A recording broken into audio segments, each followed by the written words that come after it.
evening, everyone, and welcome to the second in our series of public budget consultation sessions held by the region of Niagara.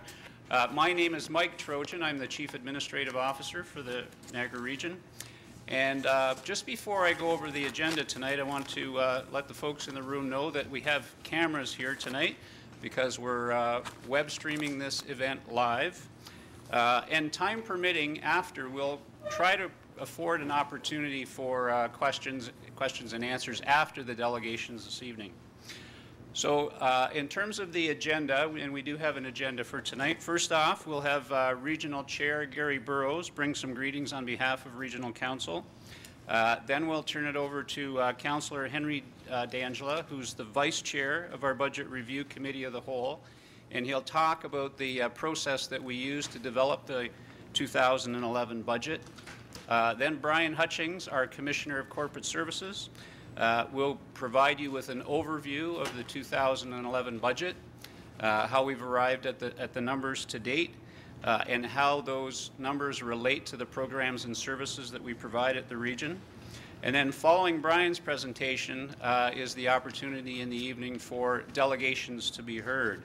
And we're asking that we try to adhere strictly to the 10-minute time limit. We have, we'll show on the screen the order of delegations and the time frames for each one of those. And as I mentioned, after the delegations, if time permits, we'll allow questions from the audience here as well as questions online. And that's provided time permits. So all in all, everything should take about 2 hours. We're hoping to wrap up by about 9 o'clock tonight. If we find that we run out of time and there's a need for an additional session, we'll consider that based on the input and the questions and the input we received tonight. So after the event, if you have a question and it hasn't been answered, our staff will be here. We'll hang around for a while so you have an opportunity to ask questions. And if you have a question and you haven't had a chance to speak to anybody or you haven't had a chance to ask that question from the audience, we have question cards that you could fill out. And those question cards can be left with us as long as you put your contact information on it. We'll get back to you with a call or an email with an answer to your question. So the goal tonight, firstly, is to hear from you, hear directly from you about our programs and services that are provided by your tax dollars. And the second goal tonight is to, as I mentioned, answer any questions that you've got related to how the region spends your tax dollars. So if you can, try to keep your questions geared to those themes, in other words, our budget, the programs and services, and what they cost. And that'll help us to meet the goal of the evening. So just before I turn it over to Chair Burrows, a word about decorum. We want to try to keep in mind that sessions like this are much more successful if everyone respects everyone's views and opinions and perspectives. We're all here tonight for the same reason, and that's what we want to make sure that the budget process incorporates as much input as possible, as many views and perspective as possible, and that's why we've embarked on these sessions. We also want to make sure that people have a better understanding of the way our budget process works so that if you have an interest, you can participate in that budget process. So the views on how that's done, they may differ, but please recognize that although there's different views, we're all here for the same reason. So with that, I'd like now to turn it over to our Regional Chair, Gary Burrows.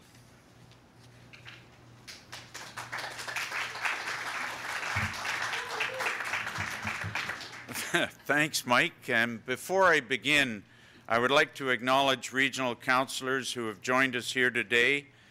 Councillors Brian Height, Bart Maves, Doug Joyner, Barbara Greenwood, Jim Diodati, our moderator and co-chair Henry D'Angela, Bob Bentley, Bill Hodgson, Selena Volpati. I don't think I've forgotten anybody. Anyway, thank you for being here. And I'd also like to welcome some of our municipal councillors who have joined us as well. And I'd be remiss if I did not welcome all of you joining us from home via the web. I am pleased to be here tonight and to bring greetings on behalf of Niagara Regional Council.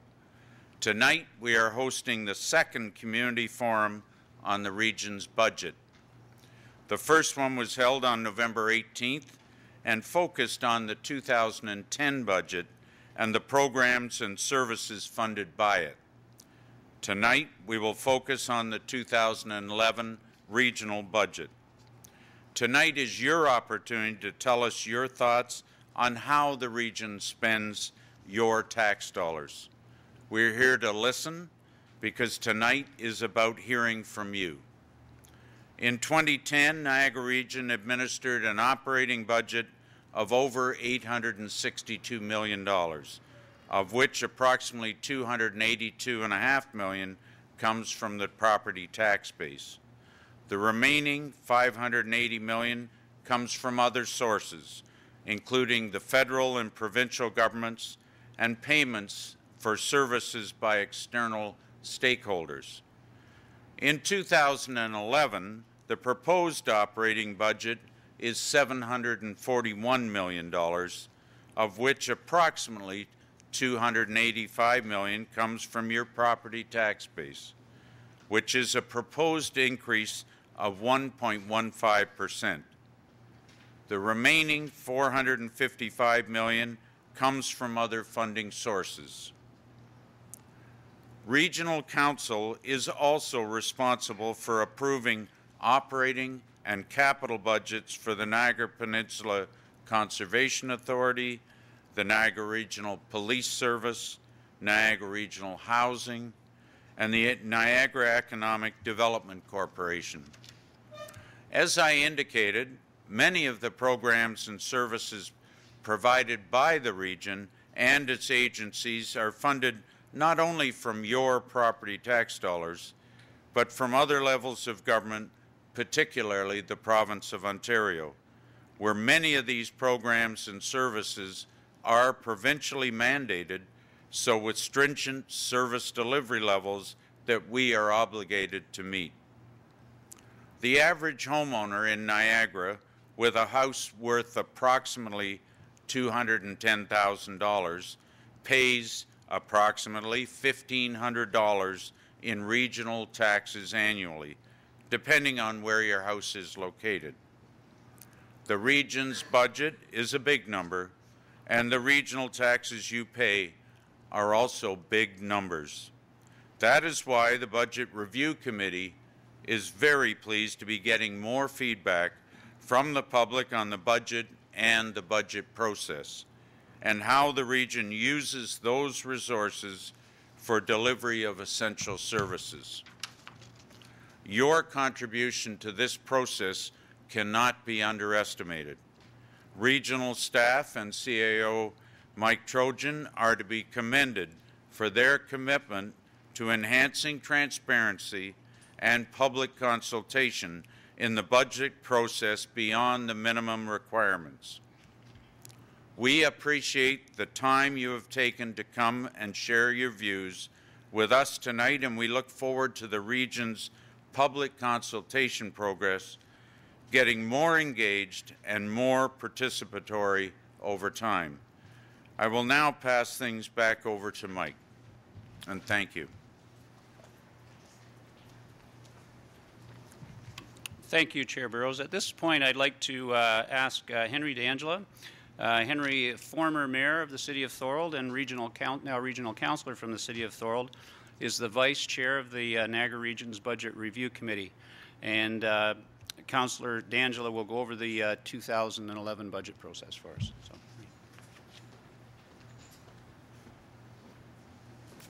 Thank you, Mike.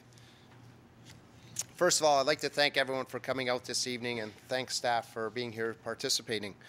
The purpose of tonight's meeting is to help everyone better understand the region's 2011 budget as it relates to programs and services that are funded through the budget. For tonight's presentation, we'll be focusing on the 2011 budget and how it compares to the taxes paid in 2010. The 2010 budget information was presented in a public meeting late November during the first public engagement of the budget session. As you already heard, this is the second meeting we at the Niagara Region have held to provide consultation components to the budget process beyond legislative requirements. We are committed to doing more. All our Budget Review Committee of the Whole meetings are public meetings that are available for public participation, open to the public to provide comments on our draft budget. As you can see by the timeline, we've held several of these meetings, but there's still more opportunities to come and speak on the budget. And through public participation on February 17th, we'll continue with our budget deliberations and also review water and wastewater rates.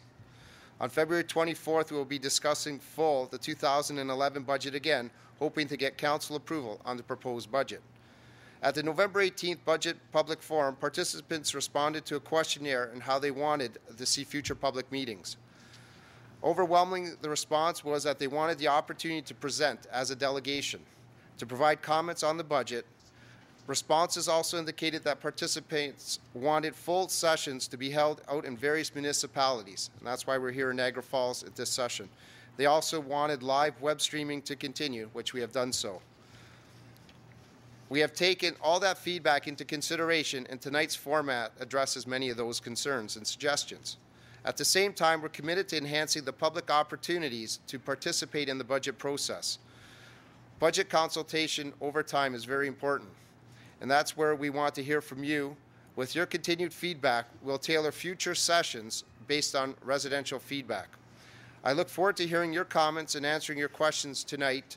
Staff will also be answering questions. So I'll now turn it back over to Mike so he can introduce Brian for the formal presentation. Thanks, Henry. Just before I introduce Brian, what I'd like to do is introduce some of the staff who are here tonight to help support this evening and respond to any questions. They're seated at the side here.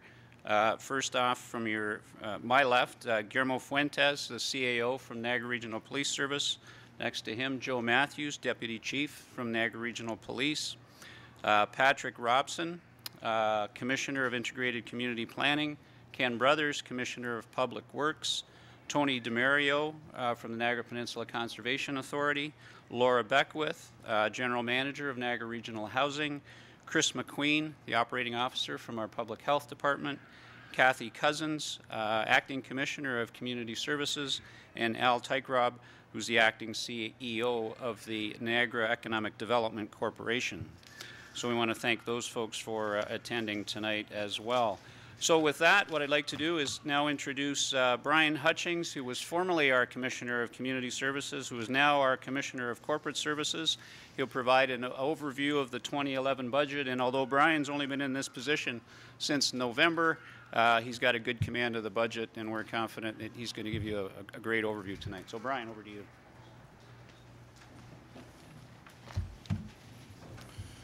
Thank you, Mike, and thanks everyone for coming and those on the web for tuning in.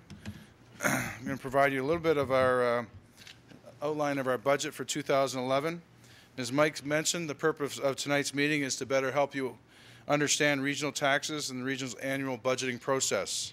For tonight's presentation, we'll be focusing on the 2011 proposed operating budget and regional programs and services that are funded from that budget, but also show you proposed capital budget as well.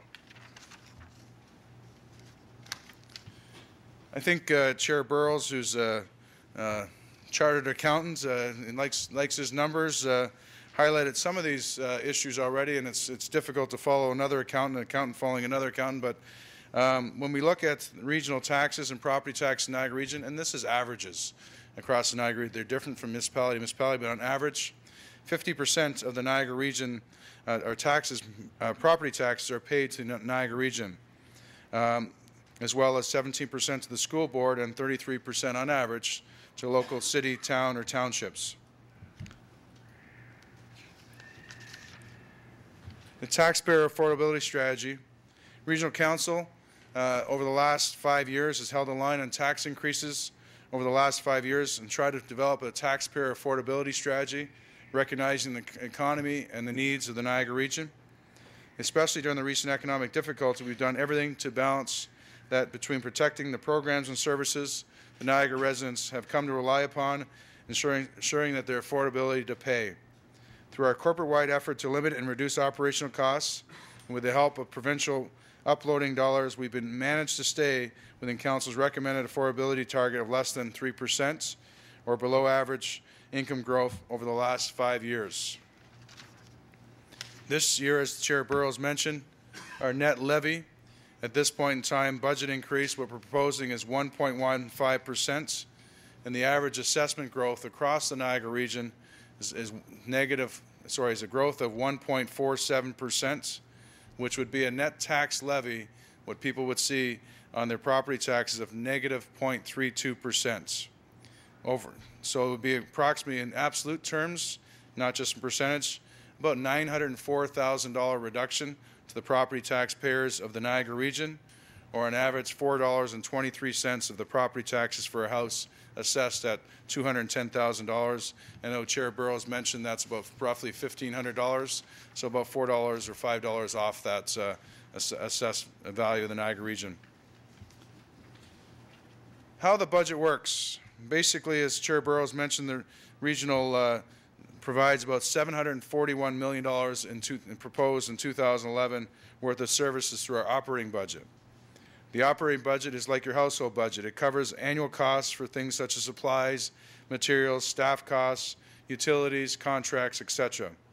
The capital budget covers major assets and spans more than a year. It includes such things as roads, vehicles, water, sewers, buildings, and machinery. Tax dollars and income from fees and services also help support our operating budget, fees and services from residents, as well as the provincial and federal governments. The capital budget includes funding from federal, provincial, and other external revenue sources, such as contribution to the operating budget, capital levy reserves, development charges, and other forms of revenues to the capital budget. Overall, the 2011 proposed operating budget, the total gross budget, which is the total amount of programs and services through our levy dollars, your tax dollars, is approximately $587 million, with revenues of just over $300 million, which would look at a $285 million what the property taxpayers of the Niagara region would pay. Programs through rates. Rates are water, wastewater, and waste. It's approximately $154 million, with revenues of $17 million. So a total rate budget for water, wastewater, and waste of $136 million, which is requisitioned out through water bills as well as through waste management bills as well. So a total budget of $741 million, or $318 million in revenue, so $422 million nets what we requisition or out to the municipalities to recover, whether through water, waste, or wastewater, or through tax bills. Just to give you a bit of a kind of insight into the capital budgets. As mentioned earlier, this is the only slide we have on capital budgets, but we've included information in the cap budget to give you an overall picture of the Niagara region's budget and what it pays for. The capital budget pays for major long-term assets like roads, bridges, road signs, traffic lights, council initiatives like the Niagara District Airports and intermunicipal transit, buildings, equipment, wastewater and water facilities, maintenance improvements, technology, and much more. Ultimately, these costs are also paid through your taxes and rates, either through borrowing repayment or cash contributions to finance our capital. Now we'll go back to focusing on the operating budget. When we look at the various programs and services, we look at our various departments, and Mike mentioned I was the former Commissioner of Community Services, so I guess we start off with the program that I spent 10 years involved with. So we look at various services they provide, such as senior services, children's services, social assistance and employment opportunities, and emergency shelter, hostels, and homeless programs. In our senior services area, you can see the various budget line of $71.4 million, or a net levy of $6 million. In 2011, proposed to pay was $27.87 out of that $1,500 target. Children's Services, $28.28.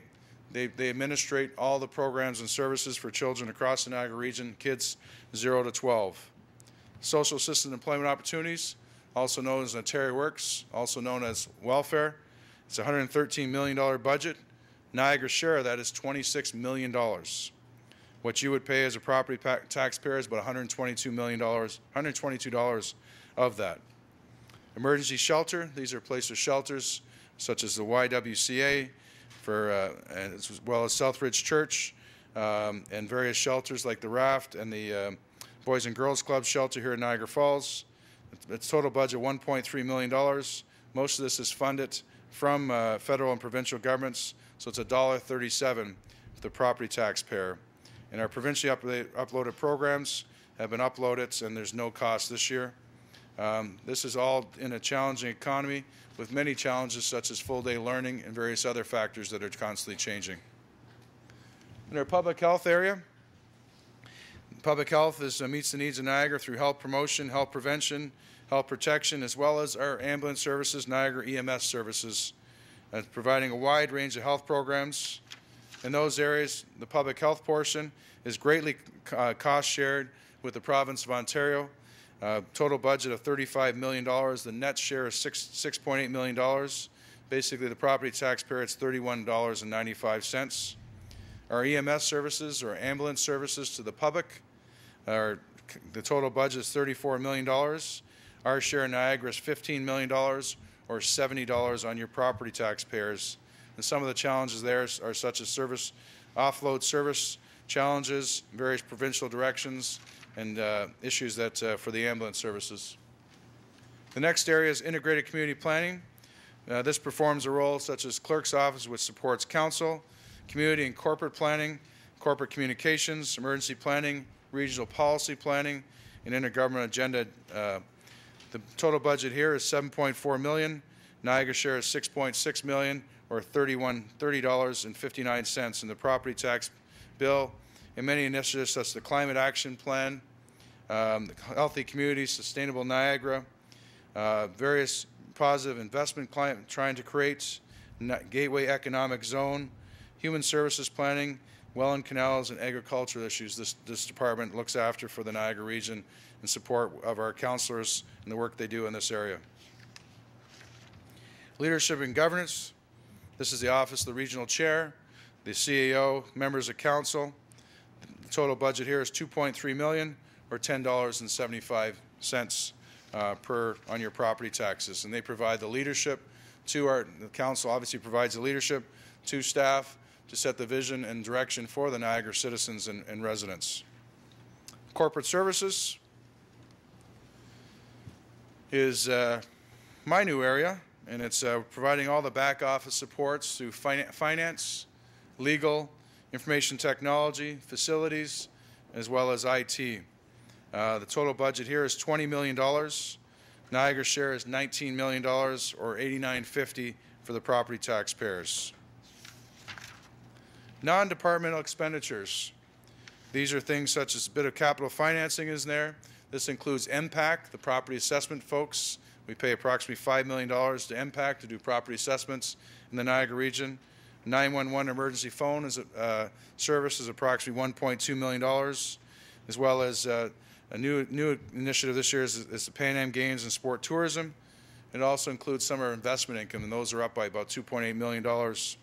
So the total expenditures there are $20 million. $94 what people pay on their property taxes, and the revenues from various things come into about negative $107 for these are things such as interest income and other revenues. Public Works.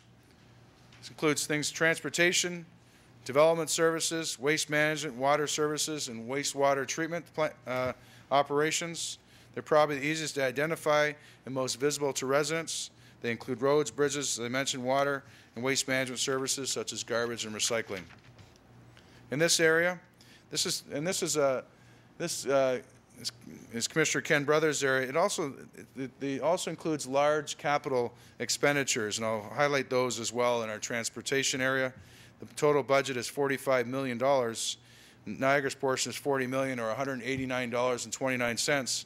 But it also includes $43 million in capital works. Ken's staff are busy managing all those capital projects and making sure they're delivered on time within budget.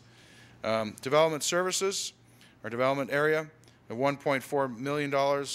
Niagara share is $0.73 million, or $730,000, or $3.41 per property taxpayer. In waste management, the budget there is $49.4 million. The capital there is not as great, with $7.3 million. And the average the people pay across the Niagara region is $160 per household, or $3.08 a week for your garbage and recycling collection. Water services, $42 million, with about $22 million projected in 2011 for capital.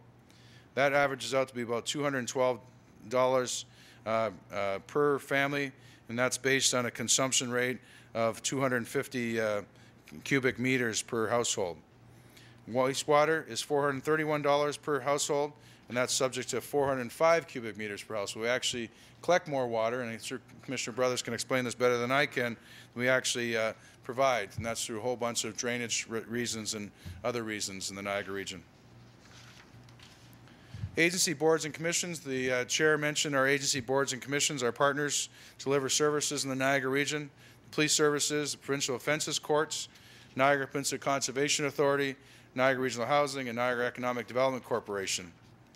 Those agency boards and commissions, the police budget proposed for 2011 is $140 million, which would be an effect to the property tax of $593.25. Provincial courts, offences courts, this is the place where you go and when you get your tickets and where you pay your tickets and maybe argue your tickets. We collect behalf of the province, and this is divided up 50-50 with the municipalities. Approximately $954,000 the region receives. All 12 municipalities receive an equal share. The province receives from this about $1.2 million. So it actually is a revenue coming back to the property taxpayers, about $4.46 per household. The Conservation Authority was mentioned earlier, $5.2 million budget, $22.75 that each property taxpayer would pay, and that total of $1,500. Niagara Regional Housing provides supports and housing to those who need social housing in the Niagara region. And it's $48.6 million gross budget, but $120 per household. The Niagara Economic Development Corporation has a budget of $2.5 million and about $9.74 per household in the Niagara region. So all told, there's a lot of numbers I rhymed off page by page by page, but hopefully this summative can give you a bit of a descriptor. The regional portion, as the chair mentioned, is about $1,500.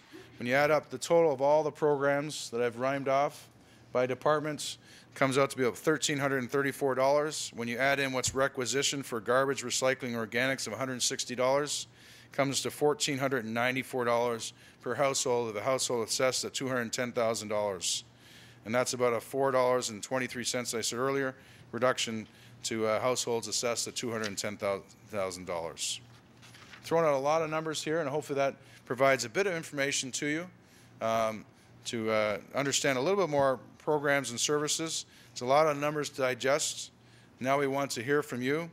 What do you feel that the top funding priorities of Regional Council should be addressing this budget, and how you would direct those funds for them? And I'm going to pass back over to our Vice Chair of the Budget Review Committee, Councillor Henry DeAngela, who will moderate the delegation of this meeting. Thank you. Thank you, Brian, and thanks for all the work you and your staff have done to get this presentation together and to, I guess, really simplify it and bring it down to the basics to see where your tax dollars go. I do commend you, and it's a great direction that this council is moving towards, the openness, the transparency, and getting information out to the public. I just want to go over a bit of the format this evening. I'll be calling upon each of the delegations. There's, I believe, 5 registered delegations that will wanting to speak this evening, and they have registered, so they'll be providing their comments, questions. Delegations will be restricted to a maximum of 10 minutes, including 1 question as part of their presentation. If time permits, we'll open the floor up to questions from the audience and questions received online. I do have some here that I received, so hopefully we'll get to some of those. Also, at that point, I'll ask delegation members if they have additional questions, they can do that in the round 2 after we get through these questions. We'll be alternating between written, oral, and online questions to ensure everyone has a chance to ask their question, and we'll keep to 1 question with 1 follow-up until all the questions have been asked. And as Mr. Trojan mentioned earlier, if we do run out of time here, staff will be around a little bit, so if you do have an additional question, you can feel free to ask them. So we're trying to make this as accommodating as best we can, also keeping it within our timelines. We're committed to 2 hours tonight, so we want to make sure that we get through all the presentations and questions. So at this time, I'm going to call upon Liz Palmieri, Executive Director from Niagara Community Foundations, to come forward for a presentation. Thank you. I'm here tonight in my role as co-chair of the Niagara Prosperity Initiatives Advisory Committee and also as the Executive Director of the Niagara Community Foundation. I first want to thank Regional Council for giving the public the opportunity to provide this input, and I'm looking forward to the results. I'm here to thank Regional Council for its investment of $900,000 in 2008 and $1.5 million in 2009 and 2010 in support of poverty reduction initiatives across Niagara. This investment impacted every community in our region, and it was one of Regional Council's most progressive steps supporting grassroots neighborhood community development. Your investment funded a myriad of initiatives and supports that help families and individuals who faced financial challenges, from tangible resources like bus passes for low-income youth to connect them to community resources and work, winter coats, backpacks, grocery cards, emergency energy relief, and launching the Good Food Box program. Your funding also provided opportunities to help families become resilient. Things like building community gardens, supporting literacy programs over the summer, to creating community hubs to provide neighborhood-based programs. Your funding supported more than 110 projects. I know it must be difficult for you to evaluate whether an investment of $1.5 million in road work is as long-lasting and has the same impact as a $1.5 million investment in people. And I realize you're under some pressure to allocate funds to build and maintain hard infrastructure like roads, bridges, and buildings, that firm foundation of capital assets in our community. The point that I want to make is that people are the soft infrastructure of our communities. Your investment in poverty reduction projects has the potential to provide that firm foundation and stability in our communities, supporting the human assets in our community. I am encouraging you to continue the $1.5 million investment into the Niagara Prosperity Initiatives. Continuing this investment helps people most in need, especially since the unemployment rate in January 2011 was 9.9% in Niagara, one of the highest in Canada. Given the extremely high unemployment rate, programs like the one supported by your investment are needed ever more.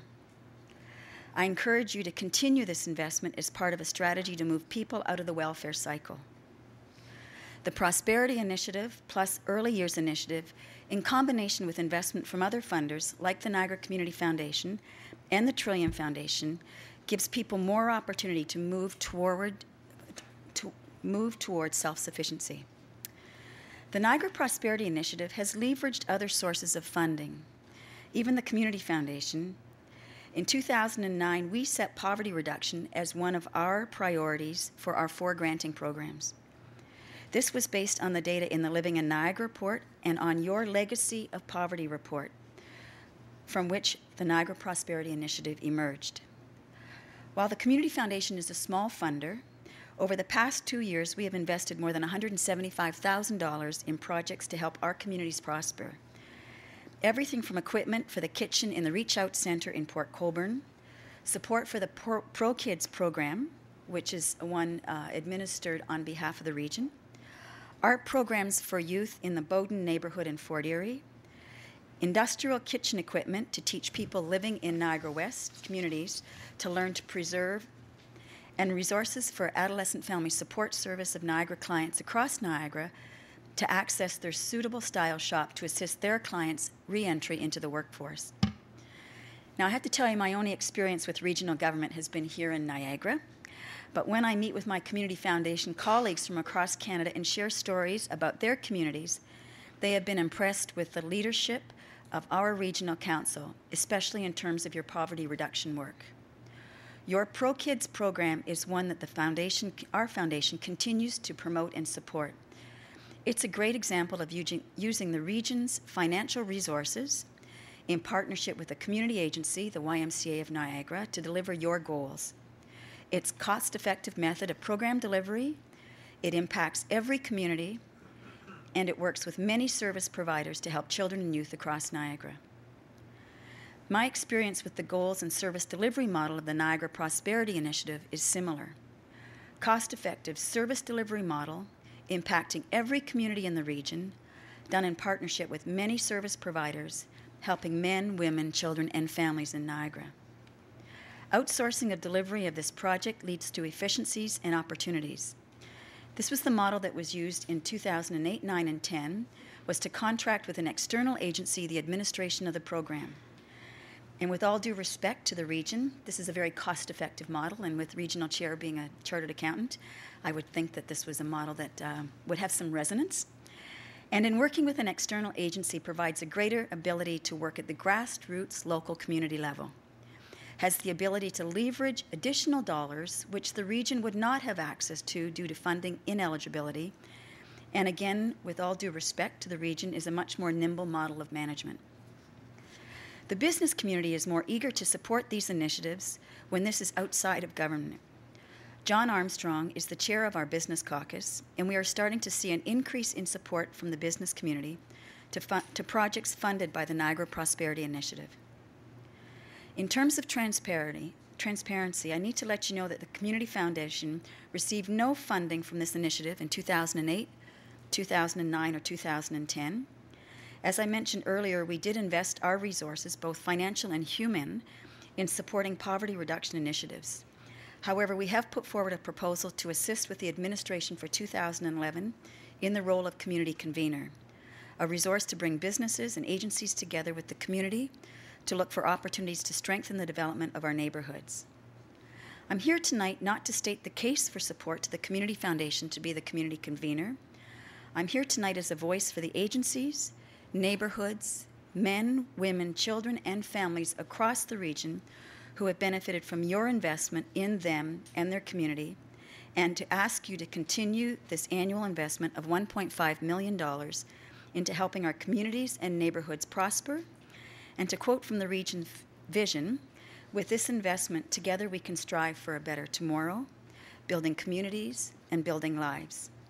And one additional ask that isn't in my program, it was interesting to see the commissioner do the timing process. From a business planning cycle, for agencies to have to wait until the budget is approved on an annual basis, projects just get going and then they have to stop and wait until the budget is approved again. And what I would ask for some consideration is, now that we're at the beginning of this council, is perhaps to consider a 3-year commitment to this particular initiative so that projects that get going can continue on. Thank you very much for giving me the opportunity to speak, and I think I did it in 9 minutes.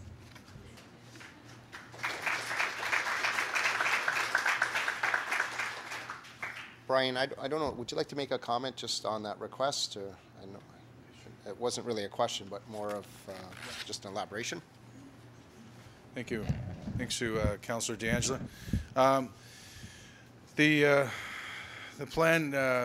The plan will be in the future is to get our budgets approved much earlier, hopefully November, December timeframe. But we also, with the new council, will also be introducing the Niagara Prosperity Initiatives to the Public Health Social Services Committee. I'm sure Acting Commissioner Cousins will be doing that, and in that there probably will be a request to look at multi-year funding for these agencies, because I know it's been a constant feedback. But so it's twofold. But we are trying to get our budgets approved earlier. But I'm sure through the operations of this process, hopefully we can take it through, and committee can approve that if they do that, and it would get approved by council. So, thank you. Thank you, Brian. Next, we have on the presentation list, we have Keithio Mawanza, Director of Policy and Government Relations, and also Walter Senzak, CEO of St. Catharines Thorold Chamber of Commerce. Welcome, gentlemen. Vice Chair D'Angela, Chair Burrows, regional staff, regional councillors that are here tonight, and a special hello to Mayor of Niagara Falls, Mayor Diodati. My name is Walter Senzik. I'm the CEO of the St. Catharines Thorold Chamber of Commerce, and I'm joined by Keithio Mwanzi, who's the Chamber's Director of Policy and Government Relations, sort of a good cop, bad cop thing. I'm the good cop. I get to talk about how well you guys are doing. Keithio will be the one to tell you what you should be doing. The St. Catharines Thorold Chamber of Commerce is committed to ensuring there's a vibrant business and investment environment in Niagara. It is also our responsibility as a member-driven organization representing over 1,200 businesses, and that represents over 30,000 employees, to provide input into the 2011 regional budget as a means to actively participate in creating a region that fosters business growth and opportunity, and at the same time provide an affordable environment in which families can live and enjoy a sustainable quality of life. Like many regions across Ontario and indeed across Canada, there are real challenges facing Niagara. There's a skills gap in the labor force that's driving up unemployment, which creates increased poverty, affecting children and adults alike. Combined with an aging population, a shrinking industrial tax base, fewer large-scale industrial employers, and fewer middle-class jobs, more people in Niagara have less today than they did 10 years ago. These are real challenges that we're all facing, and while we applaud the Regional Council and staff for bringing the budget process to the public realm, it is time to take a serious look at budgets, municipal, regional, provincial, and federal, and start asking the tough questions. What can the taxpayer afford? There's only one taxpayer. With that in mind, the St. Catharines Thorold Chamber, again this year, worked with the Finance and Taxation Committee to establish a regional working group that looked at the regional budget. And this group comprised of members from Fort Erie Chamber of Commerce, Grimsby Chamber of Commerce, Niagara-on-Lake Chamber of Commerce, and the Cockburn-Wainfleet Chamber of Commerce. The purpose of the committee was to build a consensus on issues impacting businesses across the region. And through the working committee, there are 6 areas of interest that we will focus on tonight. The first one is the use of realized revenue from uploading of services and benefits to the provincial government. Number 2 is seeking efficiencies in government through service reviews and the potential to contract out to the private sector for non-essential services. Number 3 is investment income management strategies as a means to ensure investment funds are properly utilized. Appropriate financing for the Niagara Economic Development Corporation, development of a long-term budget strategy, which I think relates back to what Liz Palmieri was talking about, and then development of a business plan that will guide regional council and staff for the next 4 years, which I think they're working on.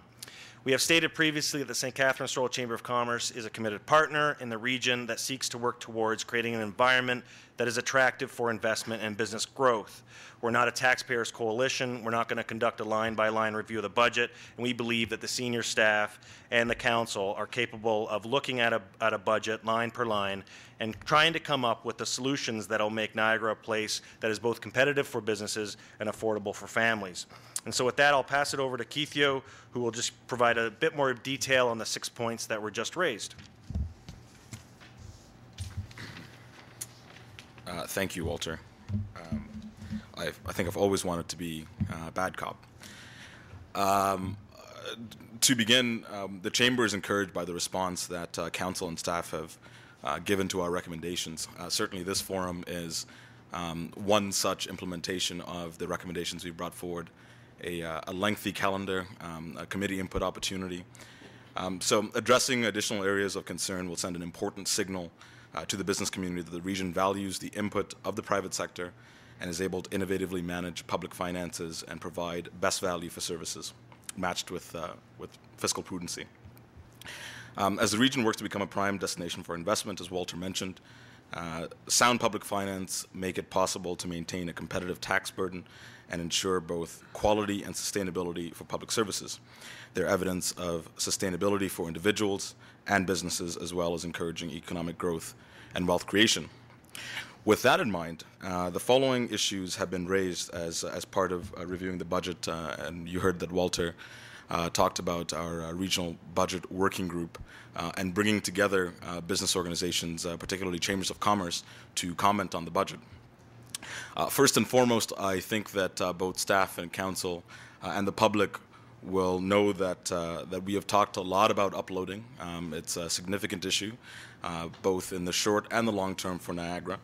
So with the announcement of uploading in 2008 and further uploading announced at last year's AMO conference, Association of Municipalities of Ontario, deciding on specific policy principles for how uploading will be dealt with is important for Niagara.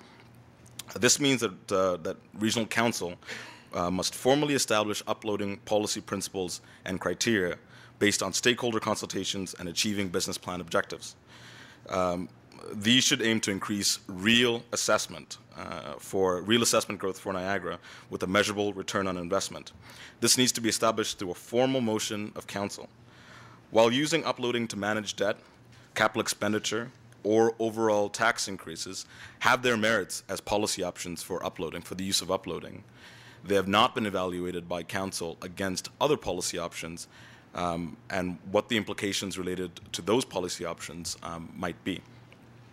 While this year's budget presentation clearly and transparently outlined the policy decision that Council would be making by using uploading vis-a-vis identification or identifying the debt reduction facilitated by uploading, it does not establish other uploading policy principles for Council to evaluate.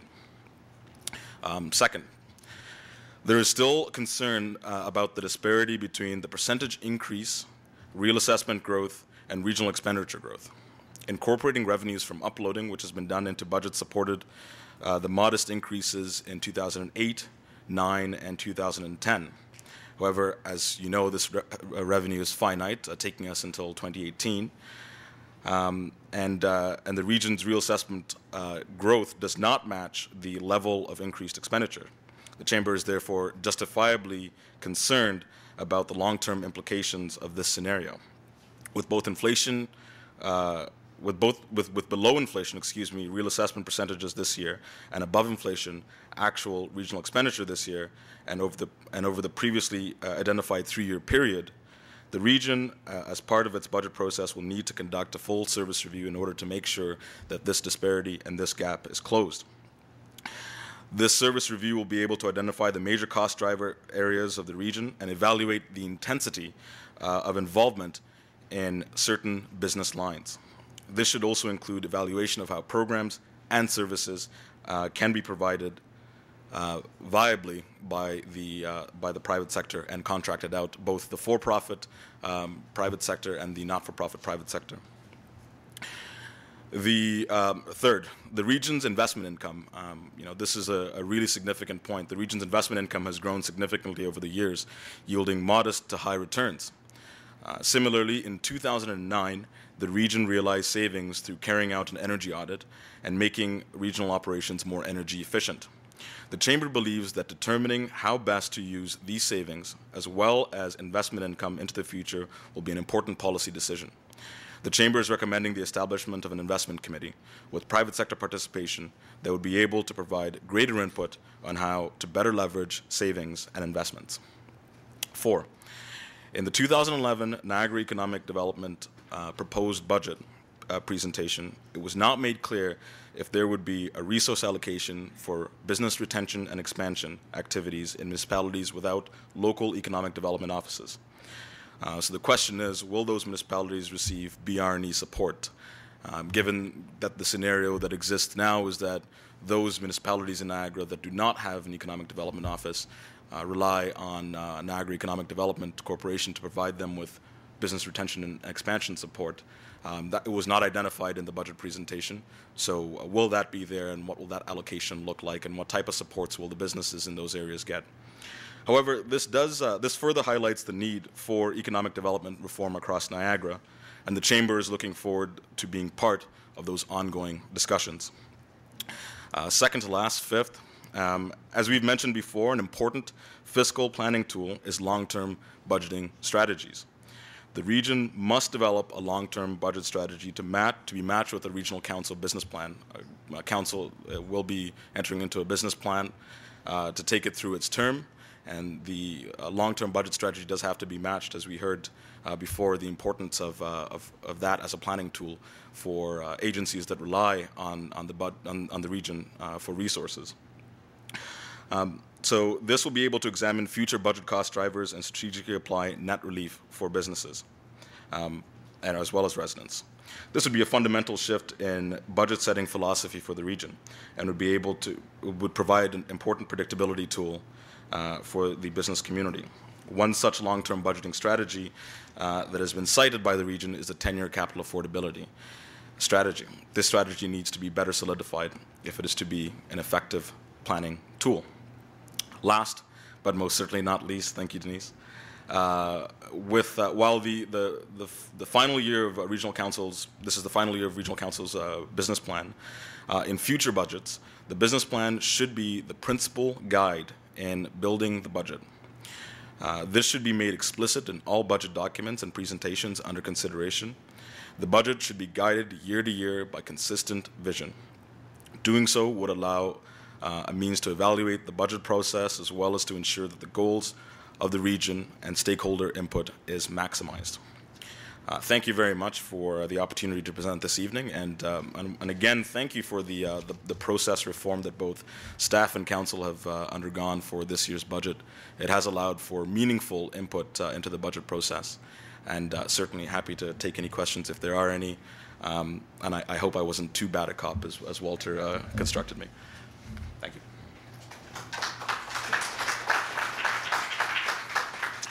Thank you, gentlemen. You took your 10 minutes. That's great. I'm going to give Brian just maybe a second or two just to make some comments regarding some of the items that you had brought forward.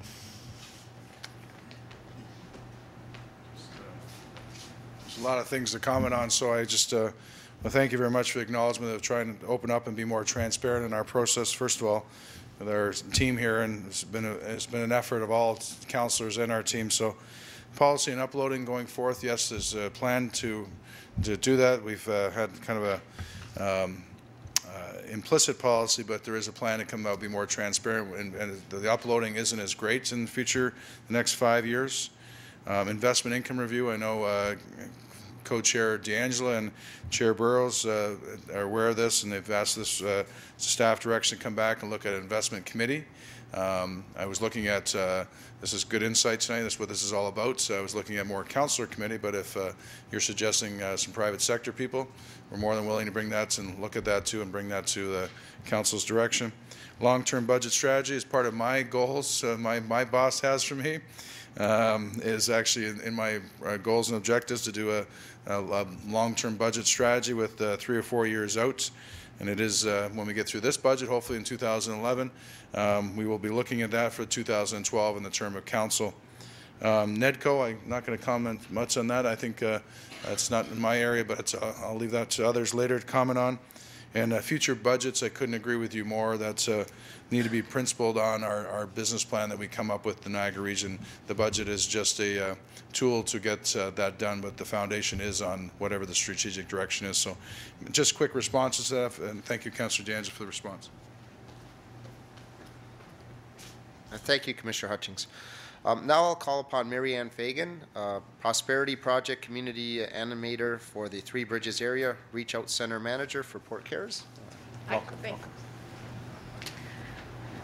Okay, find the flicker. Hi, my name's Mary Ann. I work at Port Cares, but I've been working the past year as a community developer for the Prosperity Projects.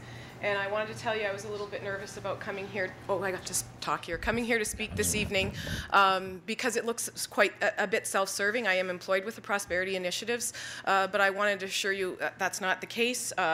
Coming to speak in front of the public is not on my top 10 favorite things to do, but I'm here because I really believe in the initiatives that occurred and the successes that we had this past year.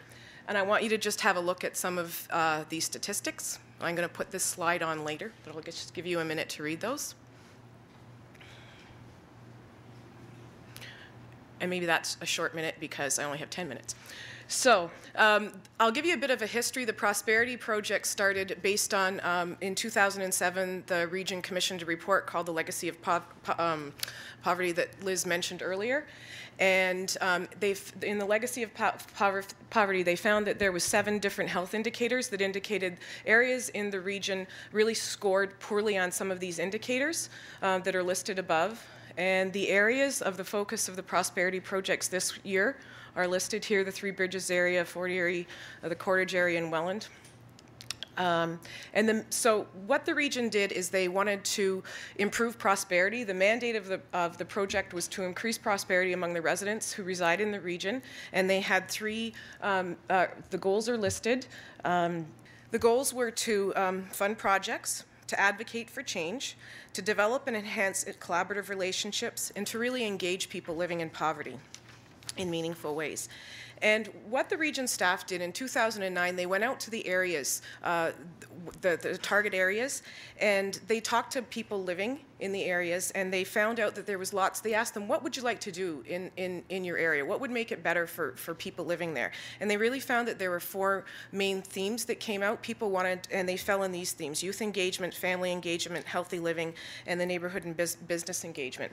So the region decided, they made a call for proposals and asked folks to ask agencies like myself to come up with ideas. How could you make it better for people living in poverty? And in 2010, 26 agencies developed 37 projects aimed at mitigating the effects of poverty. And this is where I'll get better and not so nervous. So I'm kind of putting a face to poverty. I've got some, what we did is we really looked at, in this presentation, trying to bring out the impact that it had. So in the youth engagement, I'm going to go through the different themes, and I could be here till 10 o'clock tonight telling you all about the great things that happened in the projects. But I'm going to give you samples from all across the region of these things that occurred. So with youth engagement, there were 24 projects that occurred in the neighborhoods that had a direct impact on youth. And these included things like after-school programs, summer camps, cooking classes. And I'll give you we were really good statisticians. We took numbers of the number of folks participating in the projects, the number of sessions we had, but what we did this year that was a little bit different was to give testimonials from people, and that's what I really want to concentrate, so it'll put a face to these projects. So this is a comment from a young man named Eric. He was a 10-year-old boy from the Boys and Girls Club, and he was involved in the Prosperity Projects, and he said, "It was great to get this equipment. Now we have more fun, and more of my friends are coming. If we didn't have this new stuff, the only games we could play here would be the snakes and seaweed." So the picture there emulates shows all the tools that were bought and all the toys that the folks had. So from mouths of babes, I'm going to give you a comment from a mother that I met in the Three Bridges area, and she said this was the first summer that we couldn't go on a family vacation. Her family was her husband lost his job at John Deere, and they just had to take their car off the road. She couldn't work because of health issues. And she said, with a summer camp that she participated at Community Living, she said, "At least I know my girls will have some fun this summer, even though we are struggling financially." So all these programs were made free and available to kids living in those targeted neighborhoods. The second funding stream was the family engagement model. And the one example I'm going to show you was through the Family and Children's Services. They were the flow-through agent, but all the Ontario Early Years Centres offered programming right in the neighborhoods, and they provided parents as literacy supporters. And I think we all know, we've heard the importance of early years. We've heard about the importance of parents being involved in their children's education. So this program was designed to improve the children's performance in reading and writing. And what I wanted to highlight in this slide was the fact of all the collaborations that went on. And I just wanted to show you that without these collaborations that went on, they wouldn't have happened. The next funding stream was the Healthy Living funding stream, and there was 18 projects that occurred across the region, and they involved the creation of community gardens, workshops, cooking workshops, healthy eating workshops. The Good Food Box was mentioned, and all of these projects had a direct impact on individuals and families living in poverty. And the picture above is a person who participated in the project Share Garden, and what she had to say was, "For the first time in a long time, I felt valued. I was able to contribute and support my family based on the results of my own hard labor. The gardening skills she learned, she can now pass on to her children, and it's something that they'll have for a lifetime." So those are really, really powerful stories that they make a big difference to the lives of folks that are living in poverty. The last funding stream was the business and neighborhood education model, and I wanted to talk about the role of community developers just briefly. Lots of the other programs involve businesses and engaged business and had supportive businesses, but our job as community developers were really to engage the residents and businesses and get everybody working together. We did lots of surveys and talking to folks living in the area, but the thing that most of us ended up doing was hosting community forums. I'm just going to highlight two of those forums. One was the revitalization project. Suzanne Wienster was another community animator that lived in the St. Catharines area. And after two public meetings, she got over 80 residents together in the Western Hill area, and those 80 residents, 13 of them formed a subgroup and a subcommittee, and they really wanted to target the St. Catharines train station as a place where they would revitalize. And since then, they've contacted all sorts of businesses. The owner of the train station's involved, the city of St. Catharines involved. They've supported the project financially, and they're looking at doing a mural at the train station. The residents are involved in getting gardens and beautifying the area. So those types of things are the successes. And then in the Port Colborne area on the east side, we had a community forum, and we were really fortunate. 63 people in little old Port Colborne showed up and spent most of the day Saturday there. We identified 15 issues that the people in the Three Bridges area wanted to look at, and broke those down into 4 subcommittees. Right now we have 4 active subcommittees working. We're looking at greening and cleaning. We're looking at more youth programs. We're looking at supports for single parents, and we're looking at promotional events. I can tell you tomorrow evening, Sergeant Garvey is coming from the police station to talk about how to get community policing starting. Well, they're doing community policing. He's going to show what's been going on with community policing, but also show us how to get Block Parents and Neighborhood Watch going.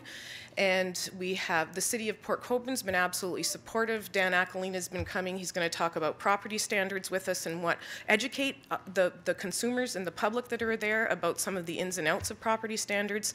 And in May, we're going to have a community garage sale, and the proceeds are going to go to our greening and cleaning events in Port Colborne. So I just wanted to go back now to our stats, and I'm going to comment briefly about those. 14% of our residents live in poverty, and if I did my stats right, that 60,000, that works out to about 60,000 people in Niagara. That's a lot of people, and poverty is a serious issue. If we look at we have 15.6 of those are children, and that works out to about 10,000 people. So I think that we have a moral obligation to do something about this. And we, I mean all of us, you, me, the individuals living in towns, the clergy, businessmen, and I hope that I've shown that the prosperity projects, I think we've done our job at getting the we together through all the collaborations that we've had. And I just wanted to end with a little statement, a testimonial from one of the folks that have been involved in the projects. People often feel they can't make a difference and their ideas fall on deaf ears. So far, our input has not only been embraced, but listened to. We know that with everyone working together, a positive change will be a reality. So thank you for the opportunity to come here tonight and speak about the prosperity initiatives, and thanks to the region for investing the past three years in these initiatives. They've been absolutely fantastic, and I hope it'll continue.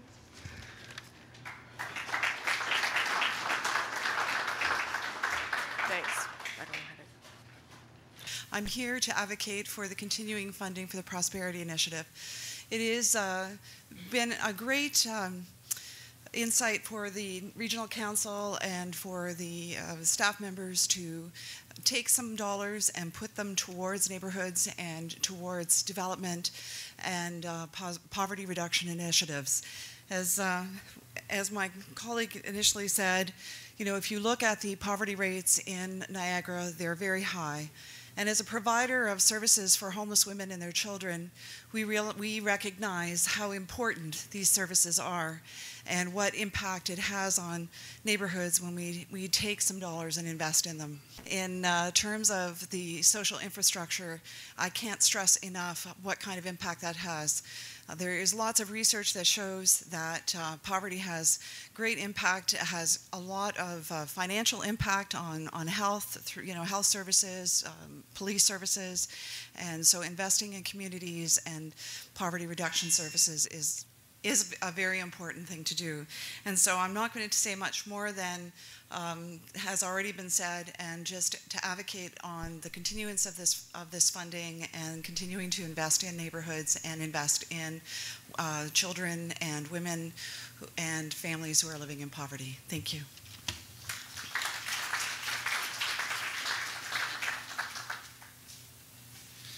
Okay. I know commissioners made several comments, so we'll just move to the next speaker, allowing time for questions. We have Ernie Lucas. He's a resident from Fort Erie. Welcome, Ernie, if you'd like to come forward.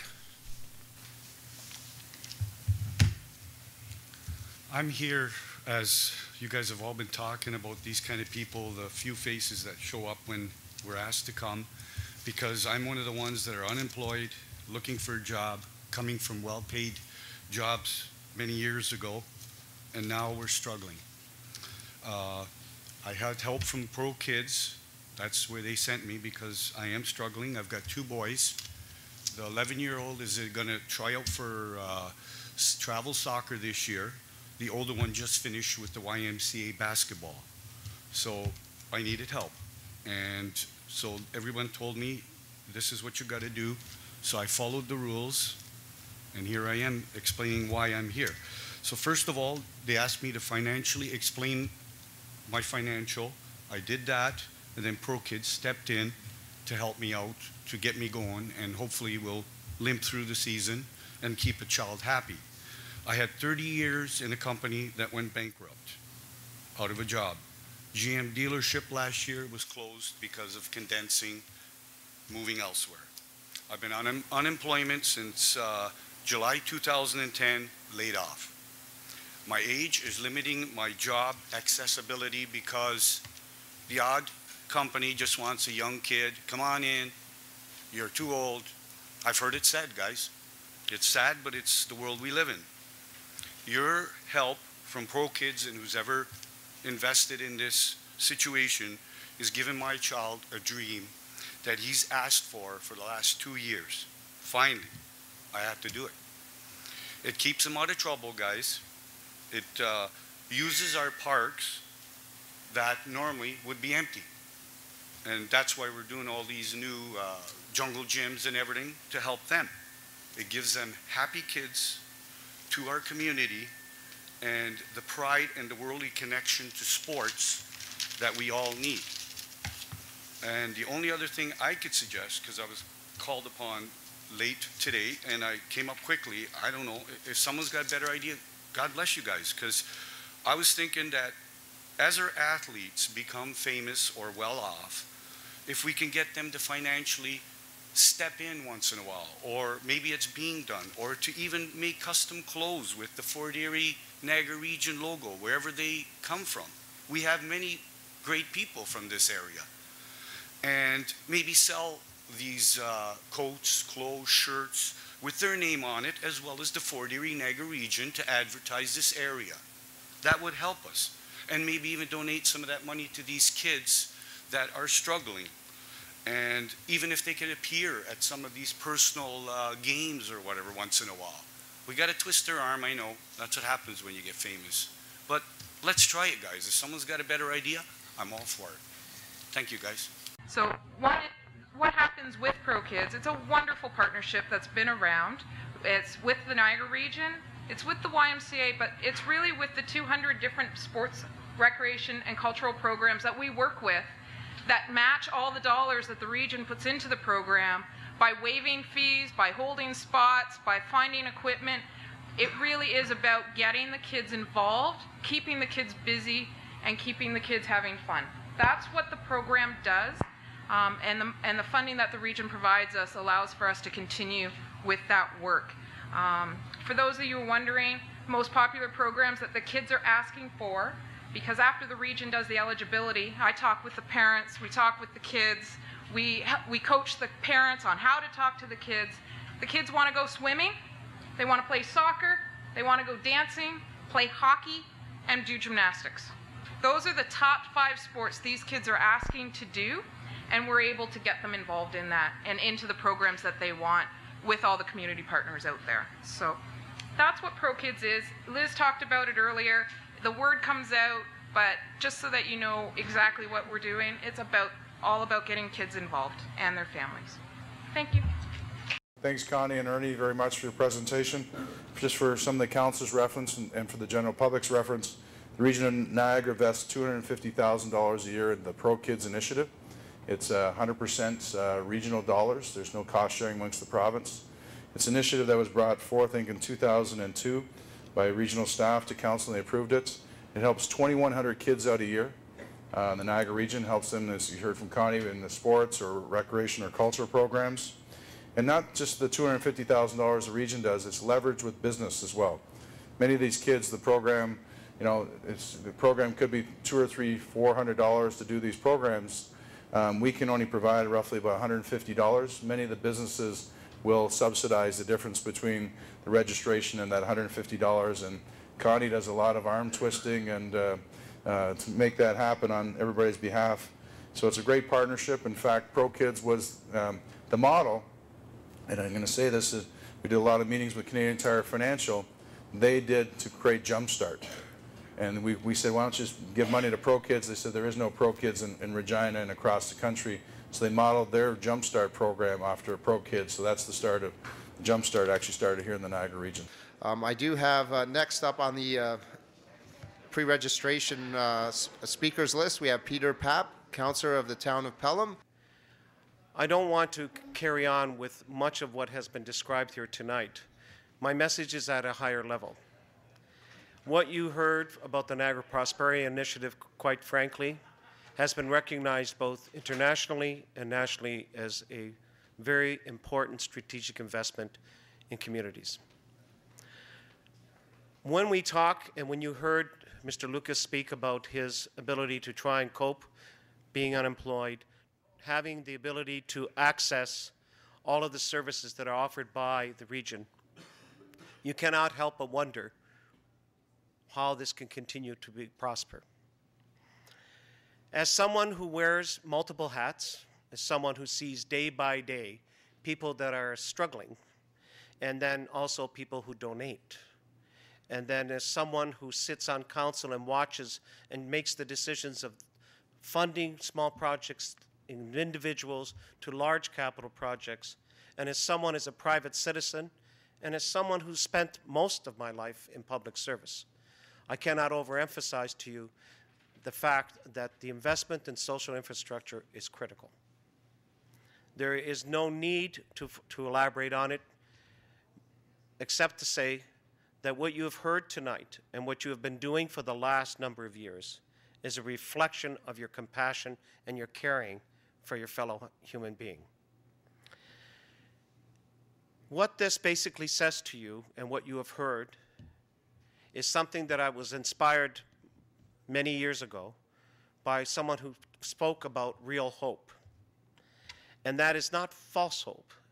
Don't create illusions that people will find work, people will find housing, and be able to do that without the work of the region and the municipality, and particularly the region. This is a demonstration and a continued commitment that you need to maintain well within the confines, notwithstanding the fact that you have fiscal challenges. There's no question that you do. And what Walter and Keithio was discussing about the businesses getting involved, yes, they also truly understand and want to build that strong community. So in essence, as someone who has watched and been fruitful, I've received the abundance of having a great career, having the ability to serve in a political capacity and working in a nonprofit ability. This budget is a reflection of the true investment in your community. Please continue it. It is a realistic, brings the hope that people need to grasp and hold on to as we move through these next changes. The staff, unquestionably, and I say it without any sort of prejudice whatsoever, they are dedicated, because I know I worked with most of them over the years. This is not done on false pretenses. So please take that into consideration as you move through these deliberations. Be fiscally responsible, but also be socially responsible. The bottom line boils down to it is necessary for all of us, particularly in the Niagara area, to leave and a legacy for our children and our grandchildren that they will look back and say, we were able to make those commitments and build the good life for everyone here in Niagara. Thank you.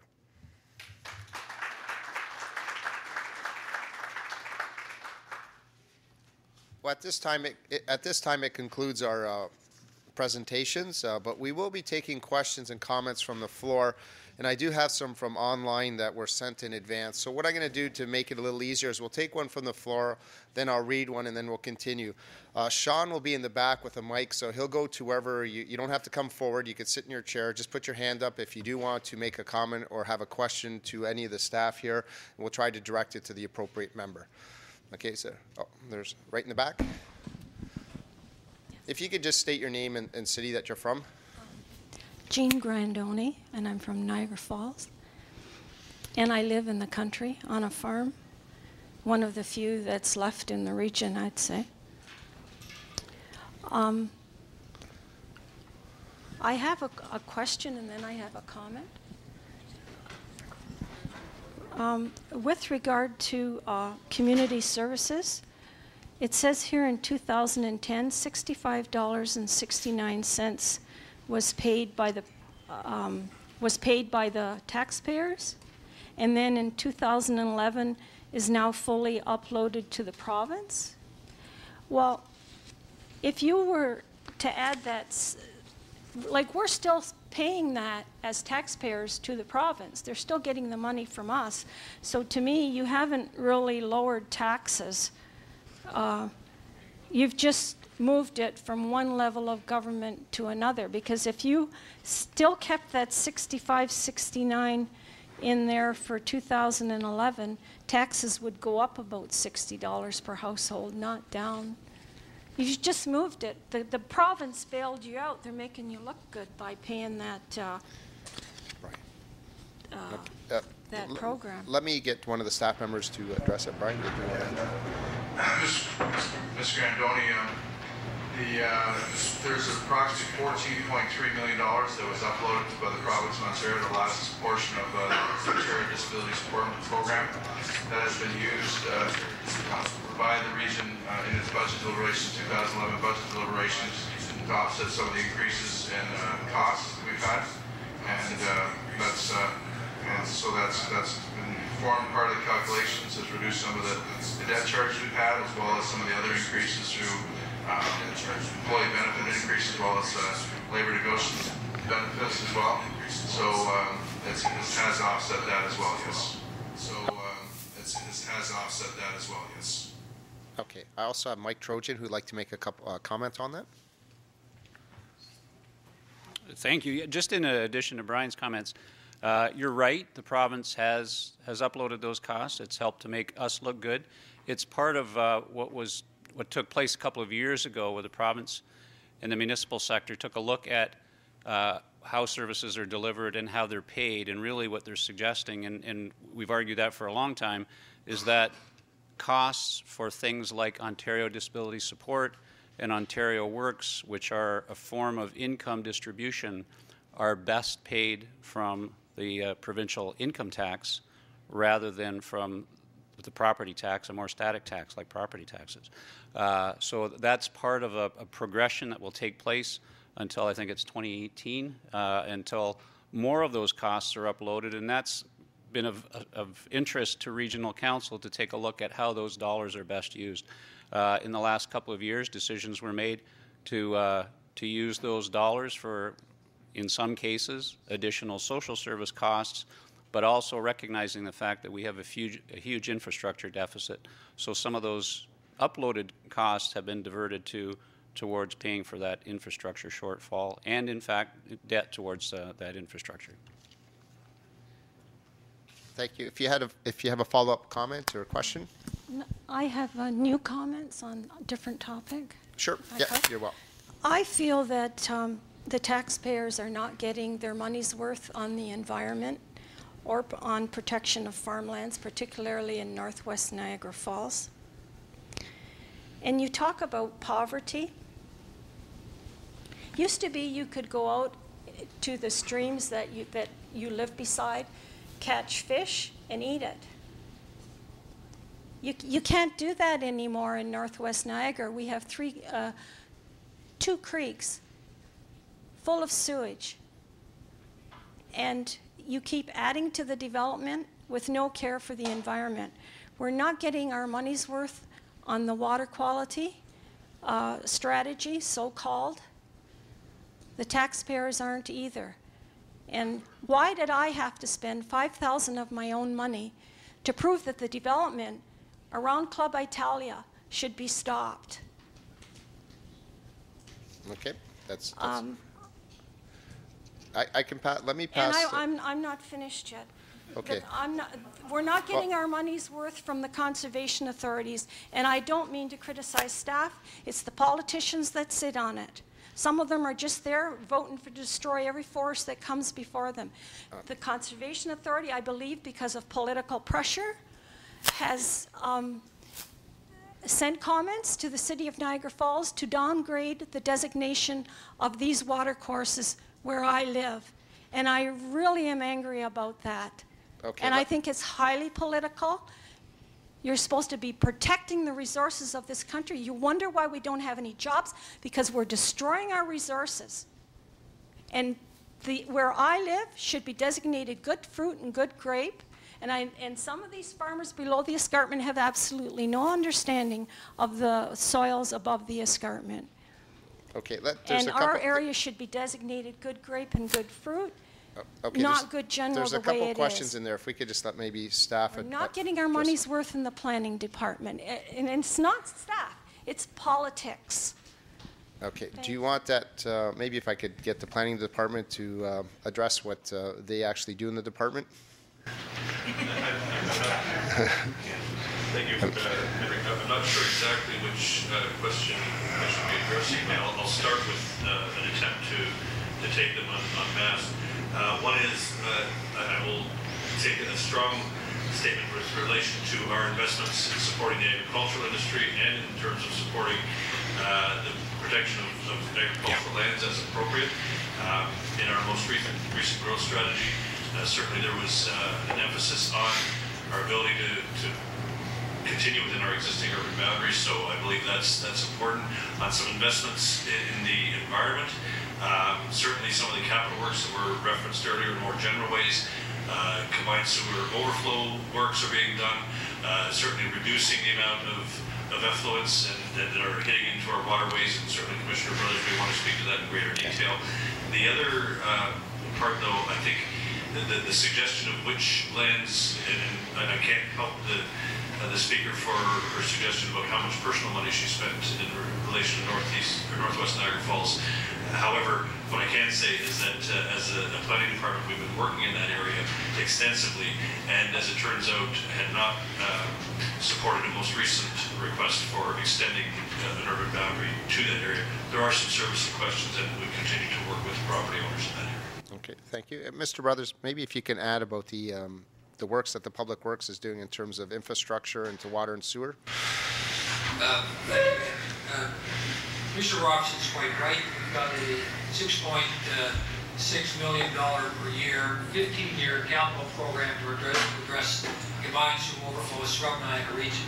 This is a partnership fund set up with area municipalities, so this is about a 50% investment. It's specifically targeted at dealing with wastewater overflows. A part of our 10-year capital plan are significant investments that we're anticipating over the next 10 years in the order of $400 million in our wastewater systems in Niagara. Commissioner Hussey mentioned some time ago here during the water and wastewater component that our costs of wastewater are higher. Our sewer systems are deteriorating, so stormwater gets in, it tends to flood and floods into the environment.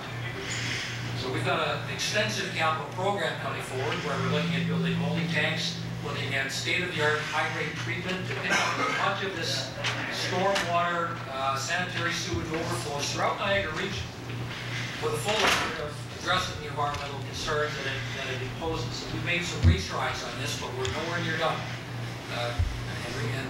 As you well know, in Thorold, we partnered with the city on a number of major projects to address the combined sewer overflows. This is happening throughout the Niagara region. I can tell you not only from the policy perspective, but from development services and from our environmental sections, we take this matter very seriously. There's a lot of work to be done. We're making major capital investments with a vision of really addressing 90% of the combined sewer overflows in the next 10 years or so in the Niagara region. This will have a dramatic effect on the receiving waters, on our beaches, and from environmental protection. So it's certainly a question and a matter that we take very seriously, and it'll be forming part of our capital budget strategy in the next 10 years that you won't be able to miss because of its rather large, significant ask that we're going to be bringing forward to Council for major capital initiatives in this area. Okay, thank you, Commissioner. Commissioner Robson has something further to add. Thank you. One other point I would like to make in response to the question about the water strategy more broadly, and I think it is fair to say that there has been continued investment in supporting our water resources, and the most recent is something that's by way of legislation and has been spearheaded through our Conservation Authority, but is of interest to all of us, and it has to do with what's called the Source Water Protection Act. And so protecting our intakes for water, making sure that they remain free of pollutants and their integrity is secured for the health of residents. And that's something we, as Commissioner Brothers points out, we take very seriously. Okay, and if I could get the Executive Director of the Niagara Peninsula Conservation to comment also. Yes, thank you. Just to add a little bit to what Ken Brothers was saying, with respect to investment in water quality, the Conservation Authority, through partnership with the Niagara region, is of course undertaking water strategy. And that strategy not only involves infrastructure improvement, but also the educational and the outreach component of water quality. Our water courses are in pretty deteriorated situations. And for the most part, there are infrastructure needs, but there's also land use and people use of the waters. And our programs extend beyond the infrastructure into, as I said, outreach and educational components so that we can improve overall the quality of the water in the watershed. Okay, thank you. I'll go to a question that's been sent here online, and I'll just read it. It's from a concerned taxpayer in the city of St. Catharines. I'm overwhelmed by the amount of money I'm taxed on my rural property. With absolutely no city service except garbage collection, I'm not allowed to sever to get out of this huge tax burden. How do you plan to help me, the beleaguered resident like myself, who's paying such high taxes? I'm not sure if I have or I can afford to continue to live in Niagara, though this property has been in my family from 1950. Their funding priorities, they'd like to see lower property taxes and their direct funds. I'd like to see less money going to public housing and Ontario Works and have the Ontario government pick up more of this cost. Brian, did you want to address this? Or? The matter about taxation on the rural property, it's a huge burden. I can't answer that specifically because of not sure the size of the property, the value of the property, and what have you. It's very difficult to me without really seeing this. It isn't an issue. We are, as I said, Council has affordability strategies to try to keep the rates less than CPI, the Consumer Price Index. We're trying to keep that low. We understand the local economy. When I presented to Council on January 13th, not only did I present property taxes, I also presented things such as Ontario Works caseload, permit fees, understanding where the local economy is, and many of our people we understand are struggling. We had an earlier presentation around Pro Kids, and the gentleman talked about that very specifically. Less money going to public housing, and Ontario Works and Ontario government pick up more of the cost. CAO Trojan talked about that earlier, that there has been a movement to upload many provincial costs. ODSP was the first cost that was uploaded, and Ontario Works costs will be uploaded over the next 9 years. That's the benefits and allowances, not the administration of Ontario Works, but they will be uploaded. And I know the province just released a long-term affordable housing strategy. Thank you, Commissioner. Is there any other questions from the gallery? My name is Austin Kirkby, and I'm from Niagara-on-the-Lake, and it's difficult for me to ask what I'm going to ask after the presentations this evening. My daughter and son-in-law go to Southridge Church, and my son-in-law is very involved with the homeless shelter, and as a couple, they're very involved now in Welland with the youth, so certainly I'm very well aware of the social costs and the social needs in this region. But I am a taxpayer in Niagara-on-the-Lake and have been for many, many years. And I was also a councillor for 15 years in Niagara-on-the-Lake.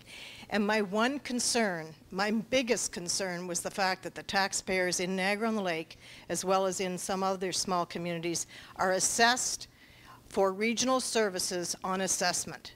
And policing is one of them, where I believe we pay about 6.75% of the cost when we're 3% of the population. The other one is the transit study, the transit needs and the purchase of buses and so forth, that we are helping to subsidize St. Catharines, Welland, and Niagara Falls. I think it's unfair.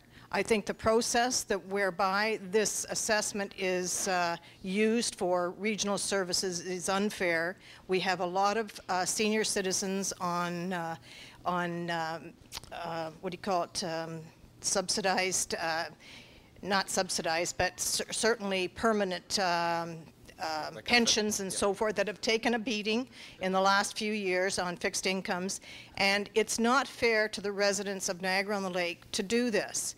And I'm wondering, with the uploading, there is uploading, if some of that money can be given back to the residents of Niagara-on-the-Lake to compensate them for the high costs they are contributing to the regional services.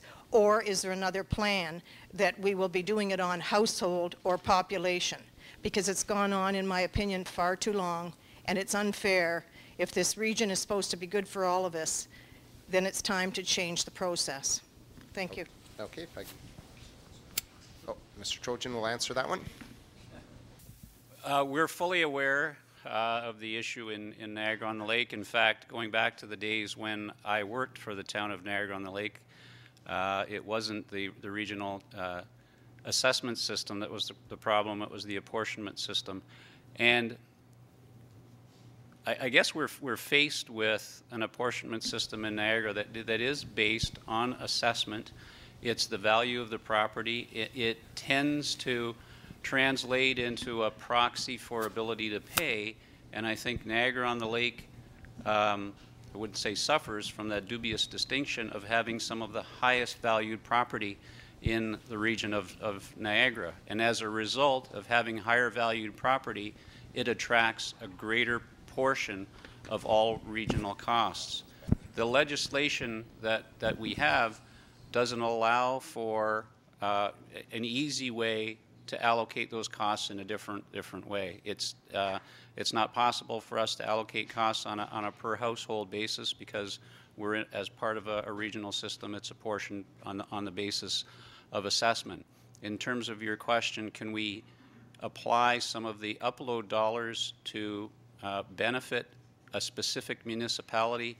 Again, that creates some difficulty for us to direct that money specifically to a certain class of property taxpayers. And as a result, we've adopted an affordability strategy that hopefully stabilizes and reduces the impact or the burden of taxation on all residents of Niagara and all classes of property throughout Niagara. We do have an effort each year where we called our Niagara Week, where we bring our concerns and our issues to the province of Ontario. That one, as a result largely of the efforts of the now regional chair, former Lord Mayor, has been high on our radar as an issue that we bring to the province to talk about some mitigation that reduces, for example, the cost of policing in rural areas like the town of Niagara-on-the-Lake. I think if we can be successful to at least address that one, and we'll have it on our agenda this year most likely, during Niagara Week, it will result in some relief to the residents of the town of Niagara-on-the-Lake. Thank you, Mr. Trojan. I'll go to one of the pre-questions that were submitted. This one will go to the acting CEO, Alan Tryrob, if I pronounced that correctly. Can NEDC outline its goals for 2011? Yeah, if you want to try the mic. Okay, thank you. I think that the number one goal of the corporation is the focus on new jobs and investment in the Niagara region. We don't do it alone. We do it in partnership with a number of different public and private sector partners. We follow the council business plan. We follow the Niagara Economic Growth Strategy in the work. We've targeted both traditional, we call them traditional sectors, which is our manufacturing and tourism and agribusiness areas, as well as what we call the emerging clusters, which is more focused on the wind energy and bio and some of the solar activity. And a lot of this work is in conjunction with the supply chain. It's not always necessarily a brand new facility, but working to transition some of the existing manufacturing base into these newer areas. One organization that we work with is the Niagara Industrial Association, which is a lot of different manufacturers. And so it's working with existing business as well as promoting Niagara in these new areas. So that would be the number 1 goal. Okay. Thank you. Is there any questions from the floor again? Oh, this gentleman over here. Hi, I'm Pat McCann. I'm from Niagara and Lake. We're a group here. Just backing up what Austin Kirkby said, taxation through assessed value is not based on a person's ability to pay. It certainly isn't. It's based on an unrealized capital gain. A person can buy a house 40 years ago for $5,000 that somebody now says is worth $500,000. They're not, in fact, capable of paying for a $500,000 house, but they're being taxed on it. So it's not an affordability issue. It's an issue that the Ontario government forced down our throats, basically saying that this is an easier way to tax people. So what Ms. Kirby's saying, I have a neighbor that lives beside me that's living on $800 a month. She bought the house when it was a chicken coop. But now someone says it's worth $500,000, so she's being taxed on it. It's not fair. But my second comment is, these ladies over here inspired me. They really did. And I appreciate you coming. But I think if you're looking for a little bit of money, maybe you should look at the Police Services Board over here. And instead of them getting the 3% that they keep asking for every year, or 4% or 5%, perhaps they should freeze their wages for a year or two. And we can turn some of that money that would have gone to them into what is normally, or what should be going to, is our children of our community. Thank you for your comments. I'll move to another question here from the online questions. According to Stats Canada, and this is regarding the Niagara Regional Police budget from a member of from taxpayer in St. Catharines. According to Stats Canada analysis, Niagara has the highest per capita expenditure, $249 for police services, the lowest weighted clearance rate of any region between 350,000 and 600,000 residents. Meanwhile, communities served by the OPP expend approximately $100 less per capita for similar services and achieve better weighted clearance rates. Has there been any serious investigation into having the OPP serve our Niagara communities? If so, where can I find the results of that analysis? If not, is there a reason for not doing so? Deputy Chief, Mr. Matthews. Thank you, and I thank the gentleman for that question. This is often something that is discussed and has been discussed in the past about an alternative to policing, and mainly anyone who suggests it turns to the OPP. Policing is a municipal responsibility, and that's reflected in the Act. It's been that way for many years, and actually in recent years the makeup of the Police Services Board shifted more towards the municipality because it's recognized that as a municipal function, the local municipality should have the most say. So I caution people about comparing the stats in relation to the figure that the gentleman quoted, because the way a municipality deals with its police service and their budget differs across the board. So what happens in Niagara, it is not necessarily an apples-to-apples comparison as to what happens in other municipalities that are compared. Things that we deal with here in Niagara, things like border policing that some services don't have to deal with, waterways policing that's very large in this area with our proximity to the two lakes and the rivers, the influx of tourism, and simply our geography add to our costs. The fact that we operate out of 13 buildings is an anomaly in the province, and we all know that we're looking for efficiencies there to try and improve that. Now, where I think people are misled is that they believe that the Ontario Provincial Police could come into a region like this and provide that service cheaper. Because it's a municipal responsibility, to operate the police service, the municipality still has to abide by provincial legislation, and we always talk about the adequacy standards. So there are standards that the municipality has to meet, and that's a joint responsibility of the Police Services Board and the region to meet those standards. So if the Ontario Provincial Police were ever to come in to an area like this, or any municipality, which they do on contract basis, they would still have to meet those same standards. The fact is that policing is largely human resource driven. 92% of our budgets and of most police services budgets are made up of salaries. So the fact is that if another police service were to come in and deliver that they're going to expend the same cost because they still have to meet those same standards. The other factor, the Ontario Provincial Police is a quality policing organization, but they operate mainly in rural areas, and where they do contract policing, it's mainly in smaller municipalities. Niagara is the 6th largest police service in the province. I believe we're the 2nd largest geographically, and the OPP simply, I don't believe that the OPP is interested in policing an area like this. It's never been pursued simply on a formal basis, although it's been floated and discussed in some circles before. But just the costings is an enormous undertaking, and that cost has to be borne by the municipality. When a costing is requested by a municipality, everything from the operations of the police service to the collective agreements to the costs of any transition that would take place if there was to be a change have to be taken into account. And that cost, I can't quote dollars and cents, but it is an enormous cost. And a lot of municipalities simply don't investigate it because the savings likely aren't there overall. I'd like to just add one more comment on that because it's often heard and discussed. I want to address the 3% issue that was brought up before and then just kind of put it in context. There are the 12 large municipalities, as you heard the Deputy Chief, we are the 6th largest police service in Ontario.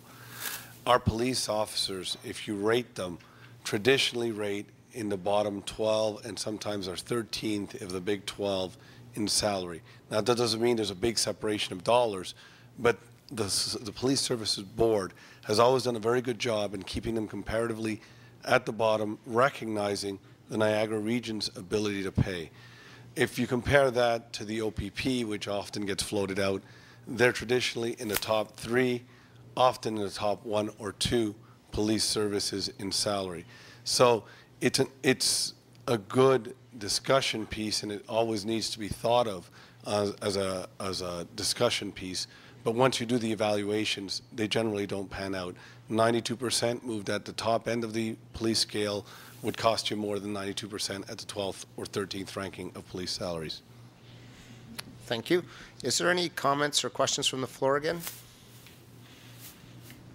Yeah. Sean's on his way. Thank you. My name is Jack Lowry. I'm also from Niagara-on-the-Lake. I am a chartered accountant, worked with Chair Burrows for the last 4 years. And I've looked at your annual increase, and I've also looked at the number of staff that you employ, and I'm amazed at how low your rate of increase is. Finding out about uploading, a little bit about it, seems to have been the answer. Otherwise, I would have expected a 5 or 6% increase. So my question is about the future.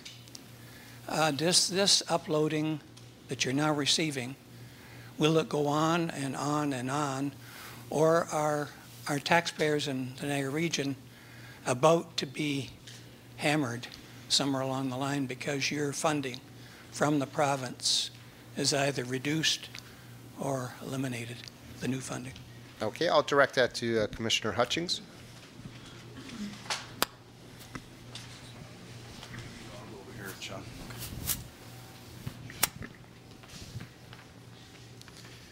The uploading figures, just to deal with that first, we'll go to 2018. Next year in 2012, there'll be about $800,000 for our distance from $14.3 million from this year, which has helped absorb a large increase in Ontario Works caseload and the loss of Ontario Municipal Partnership funding last year. 2013 will be $1.7 million, and then from after that, it's roughly $3 million a year to 2018. We will be using, and we have those concerns about salary increases and what have you. I know our council passed a resolution for all non-union staff to have a 0% increase this year. And so we are trying to, again, find those affordability strategies. We are, as senior staff, trying to find those efficiencies. And it's mentioned earlier, through energy efficiencies and all kinds of different other ways, operational efficiencies and what programs we need to deliver and what we don't have to deliver. So we are mindful of the increase. As I've said to council on numerous occasions, the operating side, I'm not at the capital side, and you see the headlines about the capital affordability strategy. We have approximately $128 million on average. 10 years we can afford. Anything above that will have a big impact upon our levy. So that's the main concern. I think we can manage the operating side, which is and things like that. It's actually infrastructure deficit we're currently facing, and it's a constant struggle to match that infrastructure deficit. Thank you, Commissioner. I'm just going to take this one last question, and then